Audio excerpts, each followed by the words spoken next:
তো ভিউয়ার্স, আমাদের এক সাবস্ক্রাইবার কমেন্ট সেকশনে জানিয়েছে সে যখন তার ফোনে মেসেজ টাইপ করে বা কোনো কিছু লেখে, যখন সেন্ড করে তখন সেই মেসেজটি ভুল হয়ে যায়।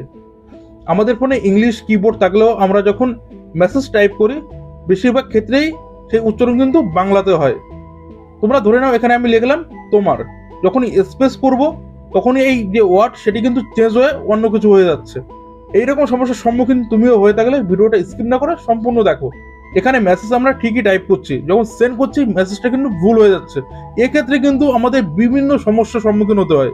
এই যে প্রবলেমটা, এটা আমরা কিভাবে ফিক্স করব। তবে স্ক্রিনে যাওয়ার আগে এখনো পর্যন্ত ভিডিওটি লাইক না করে থাকলে অবশ্যই লাইক করে চ্যানেলটি সাবস্ক্রাইব করে দাও এরকম আরো ইন্টারেস্টিং ভিডিও দেখার জন্য। তো এটা ফিক্স করার জন্য বা ঠিক করার জন্য আমাদের চলে যেতে হবে ফোনের সেটিং এ। তো সেটিং এ আসার পর এখানে আমরা যাব কিবোর্ড এন্ড ল্যাঙ্গুয়েজ সেটিং এ। তো এখানে বিভিন্ন অপশন তোমরা দেখতে পাচ্ছ। তো এখানে দেখো কারেন্ট কিবোর্ড যে অপশনটি রয়েছে সেখানে ক্লিক করে আমরা কিবোর্ড সেটিং এ যাব। বিভিন্ন ফোনে বিভিন্ন সেটিং থাকবে, তবে তোমাকে খুঁজে বের করতে হবে কারেন্ট কিবোর্ড বা সেই কিবোর্ডের সেটিং। এখানে যে অটো কারেকশন যে অপশন তোমরা দেখতে পাচ্ছ, এই অপশনটি আমাদের অফ রাখতে হবে। অফ রাখলে আমাদের কিন্তু আর কোনো সমস্যার সম্মুখীন হতে হবে না।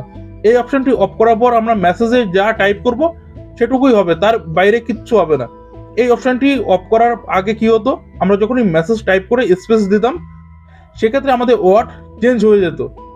যে সমস্ত ভিউয়ার্সের এরকম সমস্যা রয়েছে যে কিবোর্ডে কিছু একটা লেখার সময় যখনই স্পেস দেয় সেই ওয়ার্ডটি চেঞ্জ হয়ে যায়, এরকম সমস্যা থাকলে অবশ্যই তোমরা এটি ঠিক করে নাও।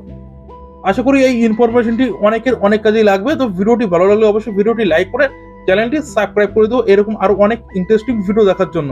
আজকের ভিডিও এই পর্যন্তই, ফিরবো নতুন ভিডিওর সঙ্গে। তত সময় ভালো থাকো, সুস্থ থাকো, দেখা হচ্ছে নেক্সট ভিডিওতে।